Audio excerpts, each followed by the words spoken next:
আসসালামু আলাইকুম সুপ্রিয় দর্শক শ্রোতা, আশা করি আপনারা ভালো আছেন। তো আমরা গত টিউটোরিয়ালে অথেন্টিকেশন প্রসেসগুলো দেখছিলাম।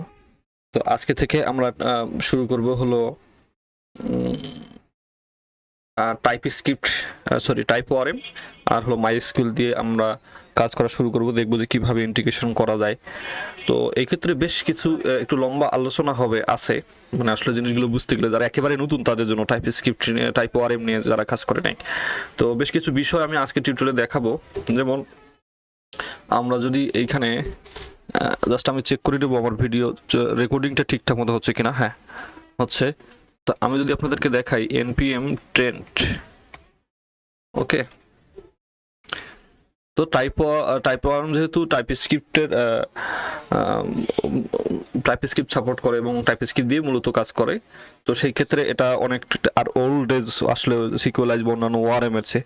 এখন ঘটনা হচ্ছে অনেকে হয়তো বুঝতে পারবেন না যে টাইপ ওআরএম জিনিসটা আবার আসলে কি, তাই না? তা এই বিষয়গুলো যদি আমি আজকে একটু আলোচনা না করি তাহলে আমি হয়তো সরাসরি যদি ইন্টিগ্রেশন করতে যাই অনেকেই হয়তো জানবে না, অনেকেই হয়তো এগুলো সব জানে, টাইপ ওআরএম, সিকুয়েলাইজ, মাইস্কুয়েল, মঙ্গোডিবি বা ওআরএম জিনিসটা কি। তো এইটা আসলে একটু বলার উচিত আমার মনে হয়। ওআরএম, আমি ওআরএম লিখলাম, তারপর এখানে টাইপস্ক্রিপ্ট লিখে এগুলো সম্বন্ধে একটু বলে নেই, তাহলে আপনাদের টাইপ ওআরএম আবার সিকিউলাইজটাও দেখাই। আমি মূলত সিকিউলাইজ, মঙ্গোডিবি এগুলো আপনাদেরকে দেখাবো, মঙ্গুজ আর কি, এই বিষয়গুলো কি। এখন ডেটাবেস নিয়ে যেহেতু কাজ হবে সব বিষয়গুলো আমাদেরকে লাগবে। তো এই যে এখানে অনেক চিত্র দেখানো, চিত্র দেখালে খুব বেটার হয়, তাই না? যে আসলে ওআরএম জিনিসটা কি। তো এই যে আমাদের খুব সিম্পল, আসলে মজার ব্যাপার হলো আমরা যে কুইরিগুলো শিখি, ধরেন মাইস্কুলের কুইরি শিখি, মাইস্কুল কুইরি আমি আপনাদেরকে শেখাবো কিভাবে মাইস্কুল দিয়ে কাজ করতে হয়, বিশেষ করে এই ডাটাবেস ইন্টিগ্রেশন হলেই আর এবং টাইপ ওআরএম কাজগুলো শেখানো হলেই আমি আপনাদেরকে কুইরি শেখাবো। তবে এই যে দেখেন আপনারা এখানে চিত্র দেখতে পাচ্ছেন ডাটাবেস আর পাইথন কোড, এখানে মাঝখানে ওআরএম কাজ করছে, ঠিক আছে। এখানে যেগুলো নো এসকিউএল ডাটাবেস সেগুলোর ক্ষেত্রে সাধারণত টাইপ ওআরএম ইউজ হয় এবং সিকিউলাইজ ইউজ হয়, মাইস্কুল ইউজ করা যায়, মানে এগুলো সবই সাপোর্ট করে, কিন্তু মঙ্গুসটা যেমন শুধু মঙ্গোডিবির জন্য, ঠিক আছে। তো এর ডেটাবেস কানেকশন থেকে শুরু করে এর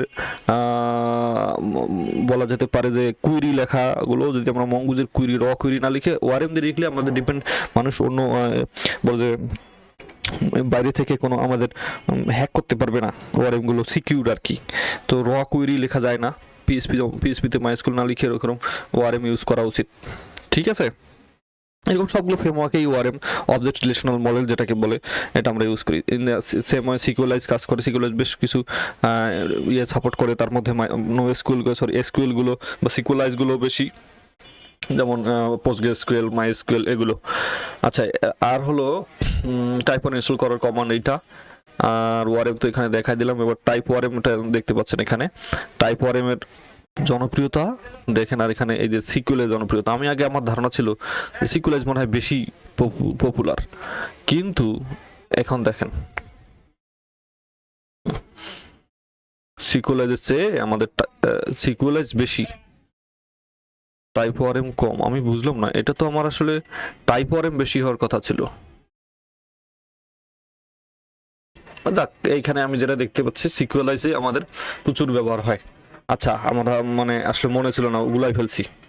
তো এখন আবার মঙ্গুসটা দেখি, মঙ্গুজের তো হিসাব আলাদা, কারণ মঙ্গুস তো আমার ইউজ হয় মঙ্গোডিবির সাথে, কিন্তু টাইপ ওয়ান সিকুয়েলাইজ দুটোই কিন্তু মাইস্কুলে ইউজ করাতে পারে, ঠিক আছে। এখনো ক্লিক হয়নি। তো এইখানে আমরা রিলেশনগুলো দেখে নিতে পারি। আরও অনেক টুলস আছে যেগুলো আমার ডেটাবেস সাথে কানেকশন থেকে শুরু করে কুইরিগুলো লিখতে সাহায্য করবে। আর টাইপ ওয়ানের অনেক ফিচার আছে, যে ফিচারগুলো আমরা সামনে এক্সপ্লোর করব, যেমন হলো রিপোজিটরি, এন্টিটি ম্যানেজার, এগুলো আমরা এক্সপ্লোর করব। এখন যেমন দেখা যাচ্ছে মঙ্গুসটা সবচেয়ে বেশি, কারণ ওই নো স্কুলের সাথে, তবু এটা কিন্তু রিলেশন করা আসলে কোনো অযৌক্তিক, তাই না? কারণ এটা তো নো স্কুলের জন্য, আর এটা হলো আমার সিকুয়েলের টাইপ গুলো এসকিউএল বা সিকুয়েলের জন্য, সিকুয়েল যে ডেটাবেসগুলো। আচ্ছা, তো এখন বা রিলেশনাল যে ডেটাবেসগুলোর জন্য, তো আর এটা হলো নো রিলেশনাল, যেটা নো এসকিউএল যেটাকে বলে মঙ্গোডিবি, সেটা আমরা ইউজ করে দেখবো, সবগুলো ইউজ করবো এবং সেগুলোর কুইরিগুলো আমি আপনাদেরকে বোঝাবো। সবচেয়ে বড় কথা হলো মঙ্গুজের এগ্রিগেশন, সিকুয়েলাইজের অর্ডার বাই থেকে শুরু করে লেফট জয়েন, রাইট জয়েন, যাবতীয় জিনিস খুব সুন্দর করে শেখাবো ইনশাআল্লাহ। তো যাই হোক, এইগুলো ছিল ওয়ারেম। আমরা এই ওয়ারেম গুলো যেটা আপনারা দেখলেন যে আমাদের ডেটাবেস কানেকশন থাকবে, সেখানে র কুইরি না লিখে ওয়ারেম এর মাধ্যমে কিছু মেথডস তাদের আছে, যেমন এইটা চিত্রে খুব সুন্দর করে দিছে, ফাইন্ড করা, যেগুলো যেগুলো সাধারণত মানুষের লাগে কুইরি, সেই বেসিক কুইরিগুলো সুন্দর করে ওয়ারেম এ লিখে আছে সিকিউর এবং বেসিক স্ট্রাকচার দেখা যাচ্ছে। ওইটাই আপনাকে যদি র কুইরি লিখতেন অনেক বড় লিখতে হতো, সিলেক্ট অমুক হোয়ার আইডি ইকুয়াল টু আইডি, এটা সেটা, কিন্তু এখানে জাস্ট ফাইন্ড, ওখানে ব্র্যাকেটের মধ্যে হোয়ার কন্ডিশনের ভিতরে যেটা কন্ডিশন দিতেন সেটা দিলেই হয়ে গেল, যে খুঁজে বের করো এটা, মানে মানুষের ভাষার মতো কিছুটা।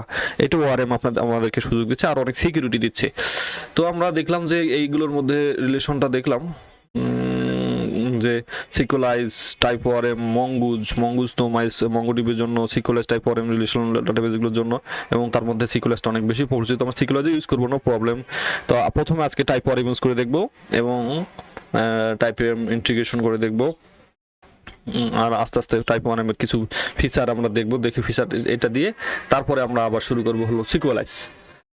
আচ্ছা, সিকুলাইজ, তবে মাইস্কুলের কাজ যখনই আসবে তখন আমি মাইস্কুলের কোর্সটা করাই দিব, অর্থাৎ মাইস্কুলের বেসিক আন্ডারস্ট্যান্ডিং যেটা সেটা দিব। এই কোর্স আমার মতো বেসিকের দিকে যাচ্ছে, এরপরে আমি হয়তো এই যে নেস্টের যা যা কাজ করছি সবগুলো কাজকে মিলিয়ে গ্রাফকুয়েল এখানে ইন্টিগ্রেশন করে আমি একটা ভালো প্রজেক্টের দিকে এগোবো। তো আজকে অনেক কথা হলো যে আমরা কি করতে যাচ্ছি, আমরা ডেটাবেস কানেকশন দিতে যাচ্ছি আমাদের এক্সিস্টিং প্রজেক্টে, এবং সেটার জন্য আমরা টাইপ ওয়ারেম, সিকুলাইজ, মঙ্গো যেগুলো দেখলাম, এগুলো ওয়ারেমগুলো দেখলাম, এগুলো সবগুলোই আমরা এক এক করে ইন্টিগ্রেশন করব এবং দেখবো যে আসলে নেস্ট কিভাবে আমাদেরকে সাহায্য করছে। ধন্যবাদ, আসসালামু আলাইকুম।